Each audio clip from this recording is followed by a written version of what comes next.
And also the batlets were redesigned, again, for no reason I can think of, because if the batlet's a bad weapon, it's a bad weapon. And if it's cool, it's cool. So why make a new one that goes in lots of directions and looks like one of those really awkward fantasy knives?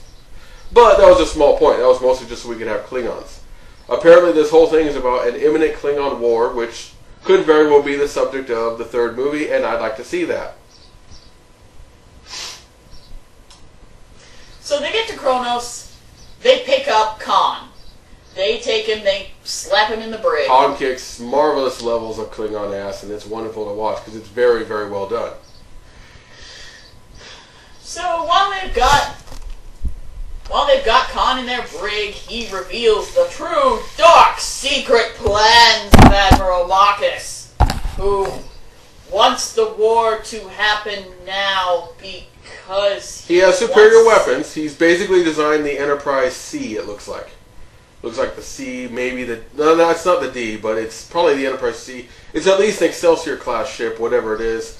It's not the same, but it seems like at that level of technology. But in some ways it's closer to the Defiant, because it really is a guns-on engine it's made for war. It's like minimal crew, yeah.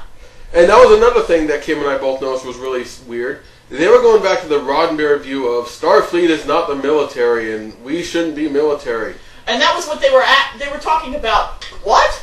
Admiral Marcus is trying to create a military arm of Starfleet. That bastard! How could he do such a thing? You have weapons on your goddamn ship! You have naval ranks! You stupid, hippie fools!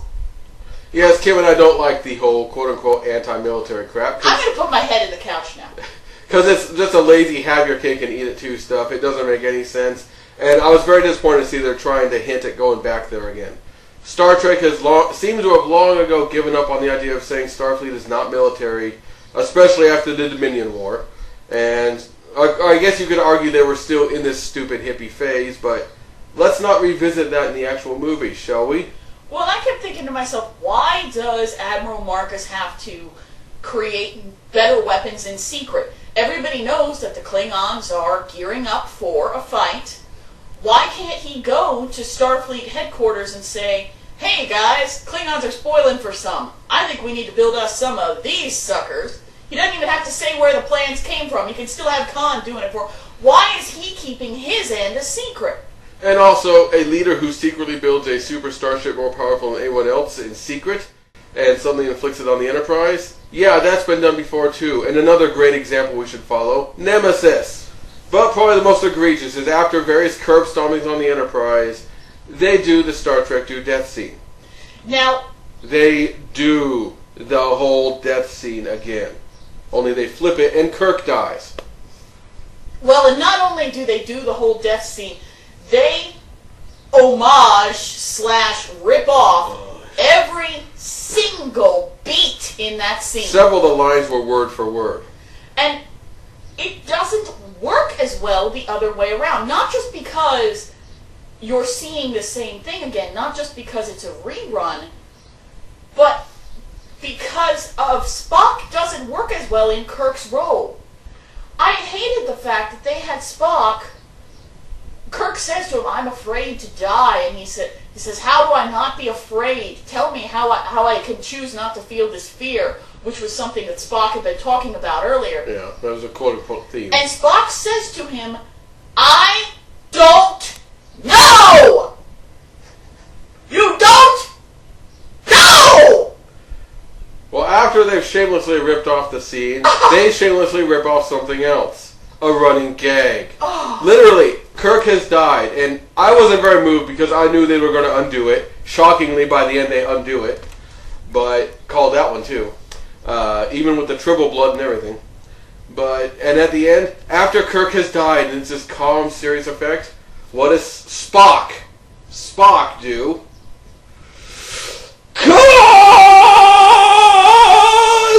I laughed out loud. Facepalmed. It was so we were roaring. It was like watching a Twilight preview level of laughing in the theater. I mean, it was... I hope we didn't ruin it for someone who was caught up in the drama, but I mean, I couldn't not. By the way, I also want to say, when Kirk cried when Pike died, he kept looking like he was trying to hold back a fart. I actually was trying hard not to laugh in that scene, because he looks like he's trying to fart.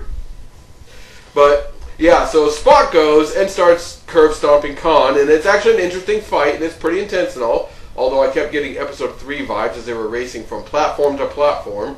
Now, in fairness, I did like the bit earlier on when they were Kirk and Scotty were running through the Enterprise and the gravity kept shifting. That was well done. That was an interesting chase That was a nice treat because the gravity kept shifting, so suddenly it wasn't just like now the wall is upside down. It's like suddenly the wall might turn this way. Suddenly you have to run along a railing or jump over what should be a joining hallway. Yeah, so they're like jumping over the corridor. That was a neat little sequence. Yeah, that was good. There were, let me make clear, there were a lot of things that were good in this movie. This was not just this is not a garbage fest. Yeah, we weren't spending the whole time going, no, no, no. Yeah. There were just a few moments where we just... Those are just the more fun ones to talk about. It overwhelms you.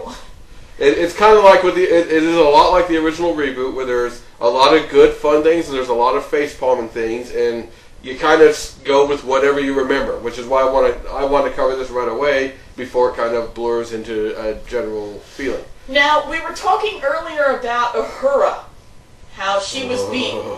She spends so much of this movie being completely unprofessional, and I'm sorry... And bitching to her boyfriend. There's no other word for this. She's being in the middle of a mission. In the middle of a mission, when Kirk needs her to do something important... You don't listen to me, Spock. You don't care about me. Exactly. She's having a relationship spat with Spock.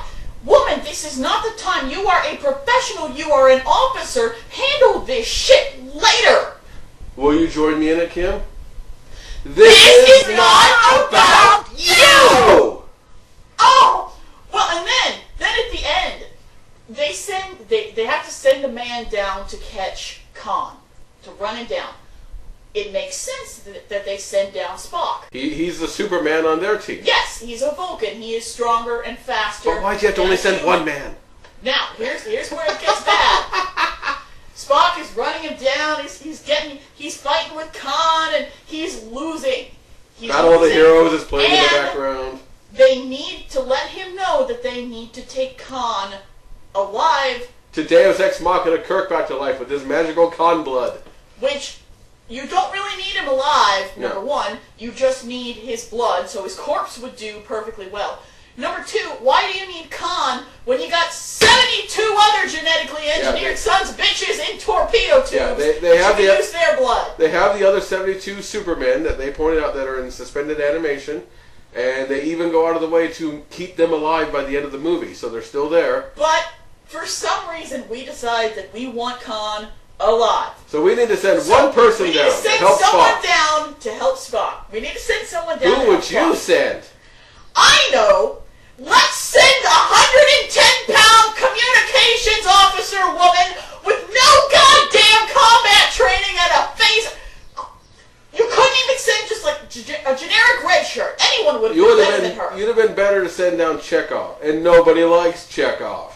Of course, that might be widely better. That made me so mad because I like when women are badass in movies, but they have to earn it. I hate it when they always take this little tiny girl who is the size, shape, and training level of my sister-in-law and try to make her just even more awesome than the men. Yeah. She's not going to hold her own in a physical fight. Sit down, somebody qualified. Honestly, she doesn't even hold her own in a debate, but that's another matter. Oh, and I also noticed, you probably didn't because you have a Y chromosome. Uhura found some time at some point in this mission between when she was on the ground on Kronos talking to people. When she got back on the Enterprise, she found time to change her earrings. No, I had not noticed. I'm a man. She found time to change her earrings, folks. She ran back to her quarters in the middle of this meeting to go switch out her jewelry, flip her hairstyle around, because she's got to be pretty. That was the other thing that got me. How many goddamn uniforms did they have in this movie? Oh, a lot of new uniforms, including one that's the bad Federation people on their evil secret advanced ship. Was it just me or did that look Next Generation designed? It looked like Deep Space Nine or Next Gen. Webbing part in the middle. Well, when I look closely, because there are a lot of close-ups, and the webbing is actually the trident. Oh, the Starfleet trident was everywhere. It was even on Kirk's face. Did you notice that? That one scar was shaped like the Starfleet. Kirk's getting Starfleet tats. But, no, here's what gets me. You've got, like you said, you've got the standard original uniforms that we saw in the last movie. You got the Evil Federation people on the Evil Federation ship. You've got the ones that have the little colored stripes right above your pecs that are like jumpsuits. You've got another kind of jumpsuit. Magical lava suit. You've got another kind of jumpsuit entirely that's all gray all over. That's just the that's we're not on duties. I don't know what that is. When they flew up on the shuttle. They've got the formal uniforms that they wear when they're at Starfleet headquarters. With the Which I did like that they actually, for once, they actually had Starfleet members wearing official officer caps. And I liked it. That was a nice touch. You got the radiation suit that Spock's wearing and the wetsuit that Uhura's wearing in that scene. You got the white medical suits. And by the way, if you want to talk about gratuitous, Carol Marcus, yes, Carol Marcus is here, and she's British for some reason, but okay, even though her dad isn't British, but leaving that aside. And, of course, we have to have her gratuitously stripping down to her bra and panties. Well, yeah. That was important to see. That's the other thing I can't understand. Who dictates which female crew members wear the skanky uniform and which ones wear the normal one? Because I saw women in engineering wearing normal uniforms. That's because those women are doing real jobs, and so we want them to actually be professional. The ones on the bridge are for looking at. Well, it must not be purely for fan service, because did you notice that female ensign who was sitting next to Sulu for most of the movie, the gold shirt with the shaved down head? Yeah, I think she was supposed to be a Delton, the bald people from TNT. She was not at all fan service looks. No. But they had her in the fan service uniform, which, again, I appreciate that they're willing to put a woman on the screen and give her lines who's not your standard cookie cutter pretty. I'm just trying to understand why we have to wear these ridiculous uniforms at all. But we need to start wrapping up so we don't go on too long. Again, your overall thoughts on it, Kim? Overall, generally enjoyable, but with several points where you will facepalm and flaws in the story that you will discuss afterwards. I'd say it's pretty much the same thing. There was one odd detail, Kim and I noticed, right after the credits, right after all the cool CGI planets that you see, because a couple times we had a suicide bombing and we had a ship crashing into a bunch of buildings and killing a lot of people, and so that's some powerful imagery. And of course you got the plumes of smoke going up, and we're not talking Michael Bay level exploitation of it or anything like that, but it was, I know I was thinking 9/11 when those things were happening. I don't know about you, but I wasn't. And out of nowhere, they gave an honor to all the people who worked at 9/11 and the victims and all that, which Kim and I both thought, it's like, that's kind of weird. That's just that kind of came out of nowhere, that you felt the need to make that dedication. And I don't 12 years later. I don't know if that's a heartfelt desire to honor people. Maybe somebody knew somebody. Or maybe that because they were using that imagery, they didn't want people to think they were trying to be exploitative. And I really don't think it was meant to be exploitative so much as just it reminded me of it, because it's bombs blowing up buildings. I mean, it's hard for that not to make you think of something about bombs blowing up buildings. But anyway, overall, I'd say definitely check it out. It's a fun movie. It's enjoyable. If you did not like the 2009 reboot, then skip it, because it's very much the same in its tone and style. But I'd say overall, I liked it. I'm definitely going to keep the movie. I'm going to buy it when it comes out. Add it to my collection, and it's not going to be like Star Trek V, where it's there just because it's a collection. It'll be a watchable one. Other than that, I'd say check it out. So decide for yourself. But as for Kim and I, we're saying check it out.